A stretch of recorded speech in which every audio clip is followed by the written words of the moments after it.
Fight promotion is a career path that's adversarial by nature, with multiple parties simultaneously competing for the same fighters, dates, and venues, with hundreds of millions of dollars being at stake. It's not surprising that from time to time, tempers flare. Okay, we've done 11 fights this year, and 4 of them were free on free television, actual free television, free cable. Okay, Gary, you idiot, you're so dumb. I can't even believe that I'm answering your question. Could you whoop Eddie Hearn?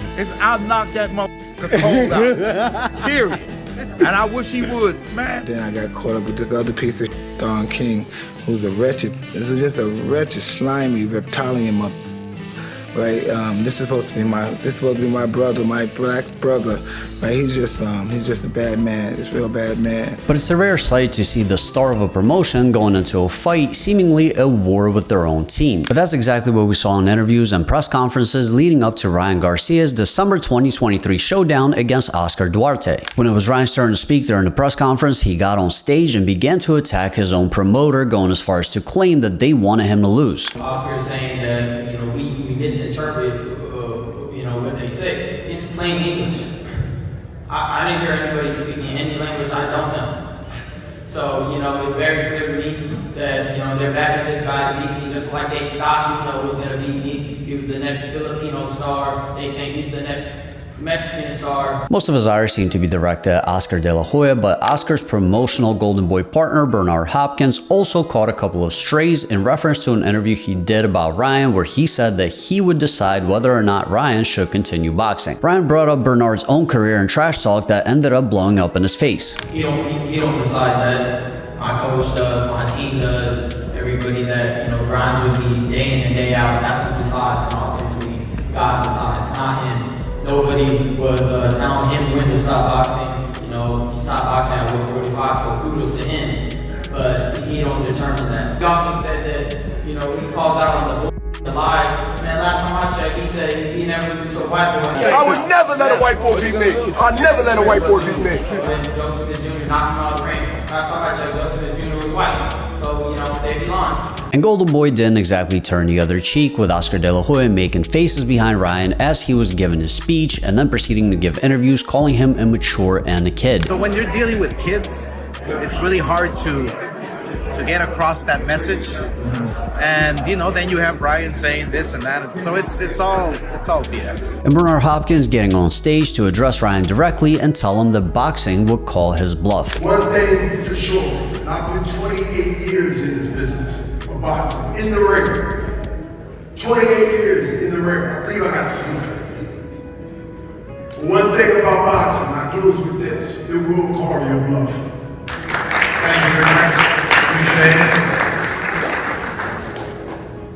The tension in the air was palpable, and behind the scenes, Ryan and Golden Boy were involved in a lawsuit, with Ryan's advisor/lawyer Lupe Valencia leading the charge against Golden Boy, somebody that Oscar de la Hoya has previously called out by name, showing that he's not exactly a fan. And Oscar really hit Ryan with a low blow when he brought his mental health into question when Ryan wouldn't pick up on his phone calls and tweets that have since been deleted. And this was of course significant because Ryan had previously taken over a year off from boxing due to a mental health crisis, where he had admitted that he had ideations of taking his own life, something that Oscar knew very well, showing that he'd be very willing to get very petty if pushed. The very public back and forth stirred up the boxing world, with several media figures and former boxers giving their own take on what was going on. It's just very interesting to see a promoter not have that poker face in the background and reacting to what the guy at the podium is saying.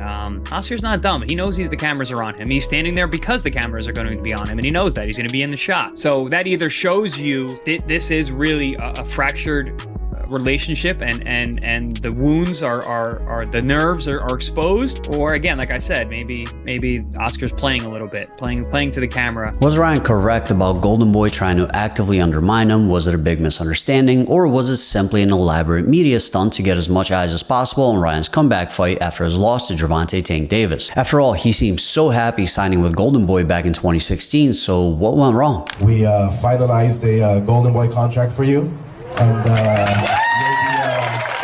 you'll be fighting December 17th at the Forum. Well, if you ask me, the media stunt theory can be safely dismissed because if you've been paying attention, the first cracks in the relationship appeared years ago. Back in 2019, when Ryan Garcia's scheduled opponent, Avery Sparrow, was pulled off the card due to being arrested, he was presented with an alternate late replacement option in Romero Duno. Ryan ended up turning down the offer, which prompted Golden Boy to issue a bizarre statement saying that he turned Duno down because Duno was, quote, too tough. If you recall, Duno was one of the boxers that Ryan claimed that Golden Boy wanted him to lose to. Like they thought Duno was gonna beat me. He was the next Filipino star. Now, if that truly was the case, then I think it's safe to say that Golden Boy is simply stupid, because why would you want your biggest cash cow to lose to somebody that doesn't even have a fraction of the popularity? It's just horrible business. What I think truly went down was Ryan didn't do what Golden Boy wanted in saving their cards, so they decided to publicly jab at him in hopes that a public challenge like that would end up charging him up. This kind of strategy is something that you often see in the UFC with President Dana White whenever any kind of a fight negotiation falls through. His default seems to be to say that said fighter doesn't want to fight. I could sit here all day and tell you, what show me the money mean? I tell you guys this all the time. If you can say you want to fight somebody, but do you really want to? And 9 times out of 10, the only thing that accomplishes is pissing the fighter off and making them lash out at or just quietly resent the promoter. Ryan would take the former option and publicly call out Golden Boy for what they said. I think it's just the fact they strongly just don't support me the way that I thought they did. I honestly believe that now. They don't believe in me, and it's okay because I believe in myself, and I believe in my team, and I believe in, my hard work. Given the bad blood and the friction between Team Garcia and Golden Boy, do you think that Golden Boy premeditated all of this? Because the Golden Boy's legal counsel until Thursday said that everything was going to be resolved. You know what? I don't know.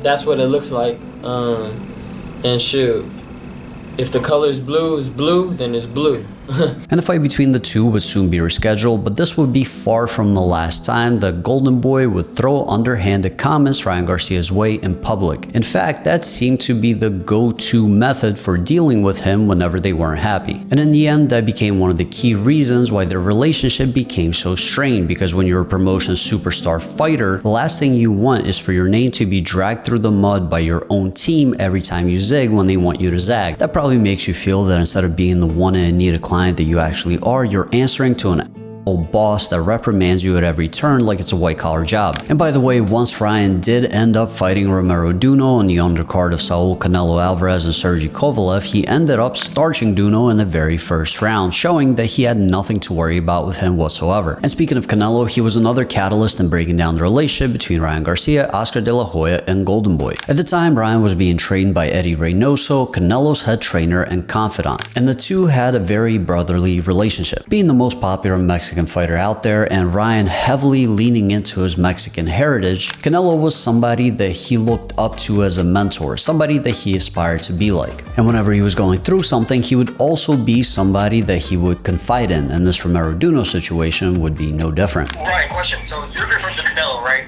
Yes. What did Canelo have to say about this? Because he's already pissed off the Golden Boy as it is. I'm not even speak on his comments. we'll let Canelo tell you if you ask him. Okay, but all right. Well, let me ask this though. Did Canelo have anything? Didn't he have anything to say to you? Did you talk to him afterward? Yeah, between us, he did. Okay, all right.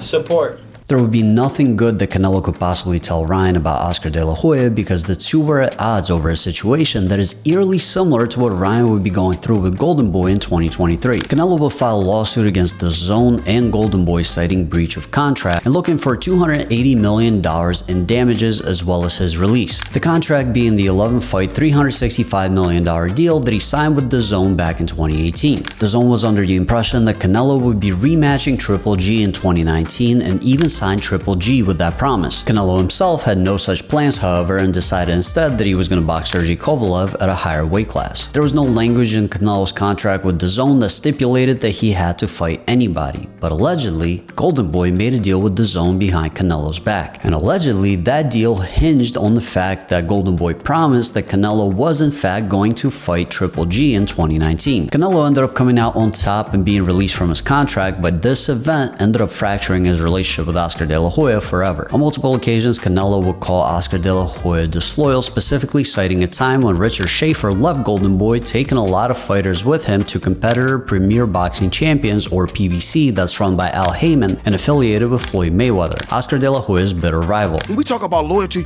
when you look at Canelo, there's Steven Espinoza and the Showtime team and myself, we helped build this guy up. He was fighting on my undercard. He was the co-main. We helped build this guy up. And you know what Oscar De La Hoya do? You know what Mr. Loyal Oscar De La Hoya do? I'm sorry, Mr. Disloyal Oscar De La Hoya do? He take him right over to HBO and cut a deal with HBO. And when he cut the deal, he got money, but I bet Canelo didn't see none. But these are the things that people don't know about in a sport of boxing. Being the biggest star Golden Boy had at the time by far, Canelo was courted very heavily, but ultimately decided to stay in a show of loyalty to Oscar. So Oscar going behind his back to make a deal with DAZN was looked at as an act of ultimate betrayal. Mira, no me gusta hablar mucho de la gente, ni mucho menos, pero yo siempre he sido una persona muy leal. Y siempre lo fui con Golden Boy y todo. Él no es Golden Boy. Él no hace nada en Golden, porque él se está preocupando en tomar y andar en otras cosas y eso. Él no es Golden Boy. Las decisiones las toman otras personas. Cuando se fue Richard Schaefer de Golden Boy, se llevó a todos los peleadores a PBC. And you and Richard were close. Yeah. Se los llevó a todos y a mí también me quiso llevar y fue el único peleador que se quedó en Golden Boy, porque yo soy un hombre leal. Pero entonces después entendí por qué se fueron todos y por qué se fue Richard Schaefer. Porque los que están en Golden Boy nada más quieren ver su beneficio, no el de los peleadores. Because you said that there's no loyalty in Oscar De La Hoya. No hay lealtad. Nada. Ni siquiera conocen eso.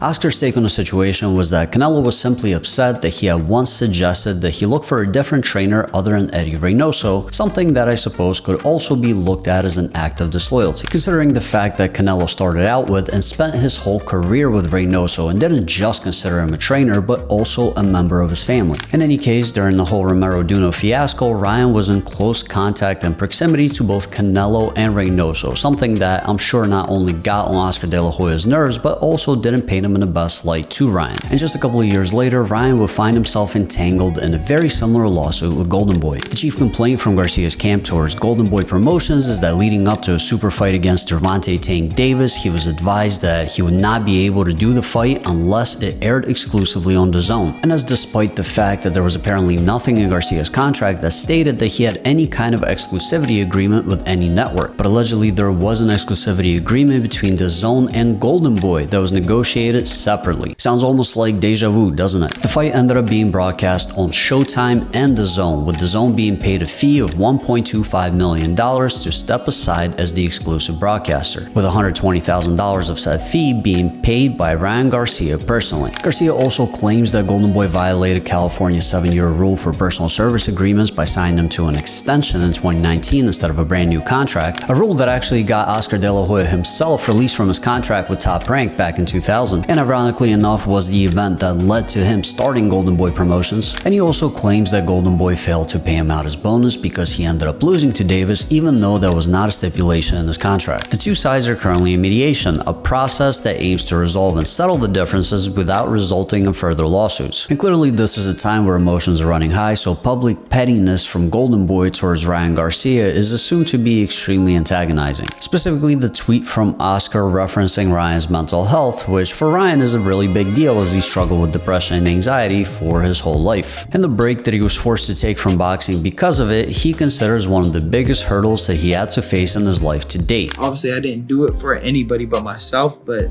now that I see it's like I endured all that and I know that it's gonna help somebody, you know, one day. I mean, I get people telling me, you know, Ryan, just the fact that you came out, you saved my life. Especially considering the backlash that he had to face from some of the boxing community because of it, including Gervonta Tank Davis leading up to their fight. You never heard of no back in the day fighter talk about mental health. I think boxing people the most pride. We need mental health to ask to come in the ring and fight and things like that. I think we probably one of the people the toughest out there, a whole like combat sport. You know what I mean? I feel as though that people just was doing that, saying that just to get out of stuff. Like an excuse. Yeah, like an excuse. I feel as though like we all, to be honest, we all have like mental health, but I think boxing and control it, you know how to like, you know what I mean? And besides the eventual lawsuit that resulted from it, the fight against Gervonta left a really big negative impact on Ryan Garcia and Golden Boy Promotions during his build-up and fallout. And while leading up to this point, I kind of put all the blame on Golden Boy and Oscar De La Hoya, I believe that both parties are equally responsible here. Ryan's main grievance seems to be that after he lost the fight, neither Oscar nor Bernard Hopkins showed up to his post-fight press conference, giving him the impression that he wasn't important since he lost. I lost, I seen everybody leave me, and then I got to see who was really there for me. After the fight, nobody was there for me. Like, my team, but just didn't come to the press conference. They ain't gonna do nothing, you know what I mean? That's so garbage, man. I was left with somebody betrayed me in camp. They weren't trying to look out for me after the fight. It was like, I was left with that. That's worse than the fucking fight. Bro, it was the worst. And I had Tank's team really caring about me more than my own team. Once again, touching on that overarching theme of disloyalty. Now, Oscar De La Hoya claims that he received multiple death threats and therefore could not show up without risking his life. I do want to clarify why Bernard Hopkins and I weren't at the post-fight press conference. First of all, Bernard Hopkins was accused during the weigh-in of having testosterone cream on his hands and touching Gervonta Davis when he only wanted to help him because he was going to fall off the stage. You ain't got to take it. You ain't got to take it. You ain't got to take it. You ain't got to take it. Don't take it. I got that. I got that.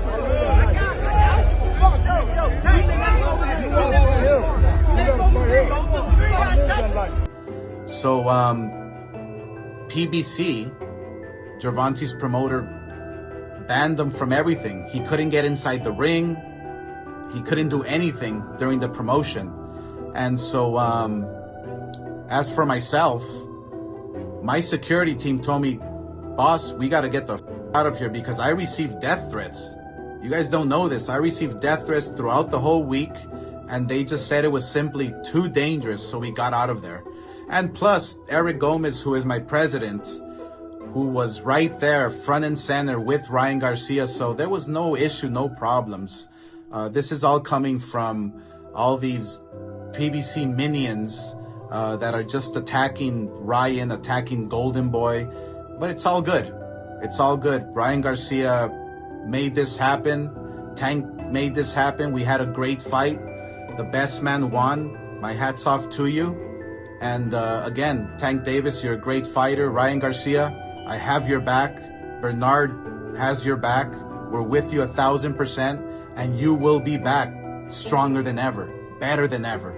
Guaranteed. And as stated in the video, Bernard Hopkins claims that he was banned from attending the post-fight press conference due to being accused of trying to push steroidal cream on Gervonta Tank Davis. But in spite of that, he provided proof of showing up in Ryan's locker room post-fight. It's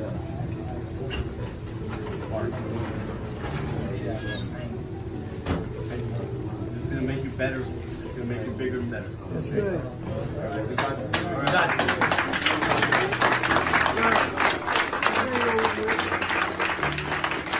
However, according to multiple sources, the two booked a dinner with their significant others during the fight in what they called a miscalculation and had trouble making the post-fight press conference due to time constraints. My personal opinion is that the truth is somewhere in the middle. I do believe that Bernard Hopkins was likely banned, but he chose to leave his dinner early to show a little bit of support to his fighter that lost, while Oscar De La Hoya decided to stay at the dinner, either due to some bitter feelings or just because he didn't feel like going. Either way, it's completely understandable why Ryan Garcia chose to vent about the incident after it happened. And in the already established pattern of Golden Boy publicly talking down on Ryan whenever they're not happy, Bernard Hopkins called him a whining boy. The question is two-sided when it comes to, well, Ryan didn't get up, Oscar didn't get up, it was both body shots.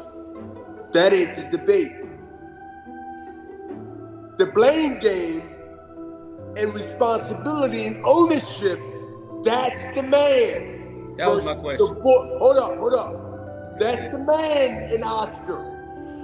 And that's the boy in Ryan. See, the boy and the man. We ain't talking about hair on your, you know what? We ain't talking about hair under your arm. That's puberty. We talking about how do you handle a situation of this magnitude as a man or as a whining boy, blaming everybody that you can blame. It's still been something and things said that, you know, that I don't like, because I know for a fact that I was there in his dressing room talking to Ryan when he apologized to me, and I said, you don't have to apologize to me after the fight.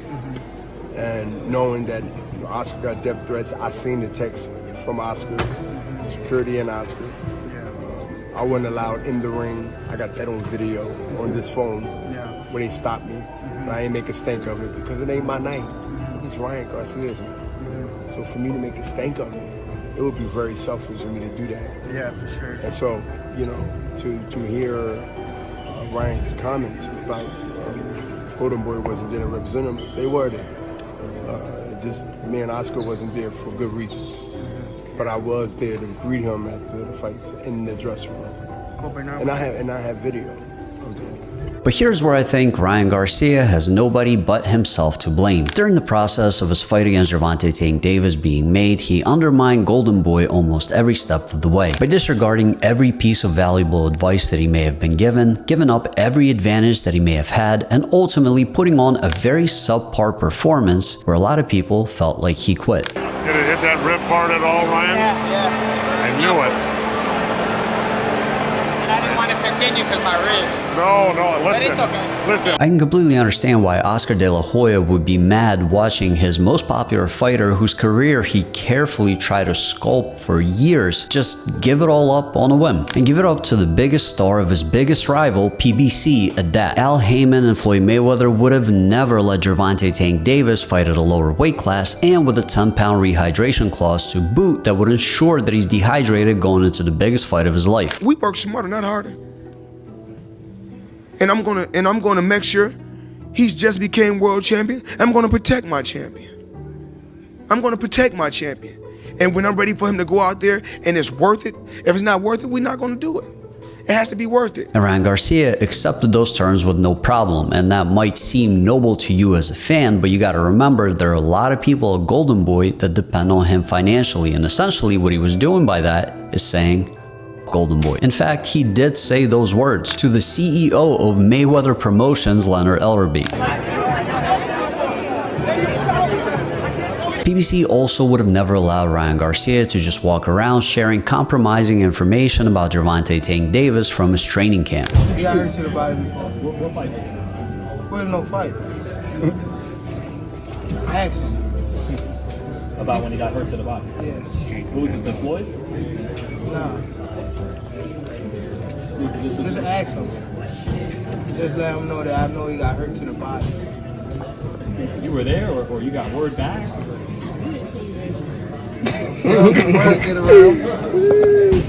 Word get around real fast. He got hurt to the body.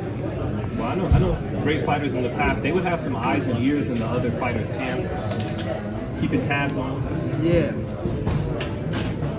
Sure. They would have canceled or postponed the fight immediately, trying to figure out where the leak came from, and Ryan once again just rolled with it like it was no big deal. And if you said all the Judases in my gym, all that it's not gonna stop what's gonna happen. It's so sad. All his silly attempt. I need a rehydration club. I need him 136. I need this. I don't want to run the fight. And then during the fight, he gets finished with the same exact shot that was so problematic for him during the training camp. And with Tank mentioning it before the fight, there was a very high chance that it was all connected. I mean, he probably would have beat him anyway by getting him with the same exact shot that he mentioned time and time again leading up to the fight that Ryan just ignored. I mean, Ryan essentially handed him the victory. And then to make matters even more humiliating, the fighter that apparently got him with the shot during the training camp came out and made a pretty memeable video about it. Hey King Ryan, in sparring, I injured you with the body shot.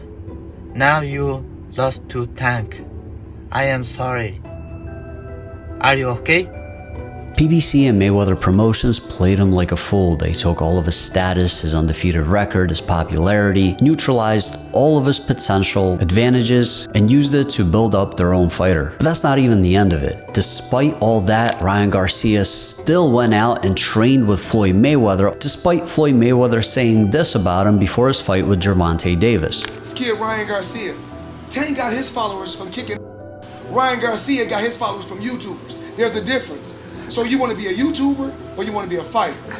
Tank is a fighter. And this should have touched a nerve with Ryan because he's been fighting the stigma of being an Instagram or a YouTube boxer his whole career. And when Mayweather said this, guess who was the one guy that came out to defend him? So Ryan Garcia's not a fighter? He's been fighting since he was 7 years old. He has 200 plus amateur fights. I don't care where his followers come from, if they come from Mars. The fact is that Ryan's followers are selling this fight. And plus, don't you remember you fought YouTubers? Are you putting YouTubers down? You profited from them.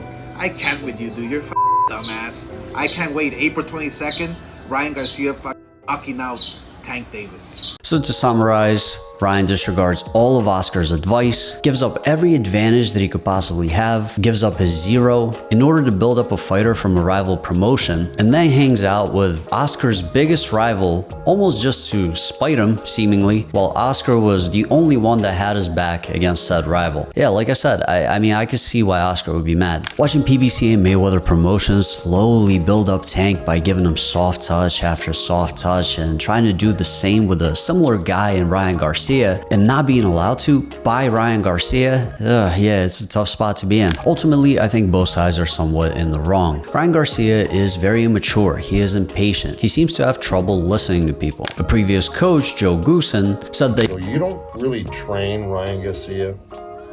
You collaborate with him. Now imagine that, a fighter that's not even in his mid-20s calling the shots with a coach with decades upon decades of experience. I mean, that's just insane. And I feel like that's the story of Ryan Garcia's career. People try to guide him and give him advice, and he just decides to do his own thing anyway. Can't blame that on Oscar De La Hoya. But trying to shame somebody like that publicly isn't the way to deal with it either, and shows extreme immaturity and unprofessionalism from De La Hoya and Golden Boy as well. And that's not even mentioning the lawsuit, which, if the accusations from Ryan end up being true, is just completely underhanded behavior that no fighter should have to deal with. This is like the immovable object and the unstoppable force of narcissistic personalities. Immaturity is met with pettiness, pettiness is met with spite, which leads to both sides feeling like they were wrong. Oscar De La Hoya is sitting around and lamenting what could have been with Ryan Garcia and hating the fact that PBC is destroying him, and Ryan Garcia is sitting around and pouting and wondering why everybody is against him. And that's about all from me. As always, thank you for watching. If you want to reach out to me directly with any questions or suggestions, you can get me by email at gk2425@gmail.com or through Instagram at greg_k3. And always remember this, a shrimp's heart is in his head.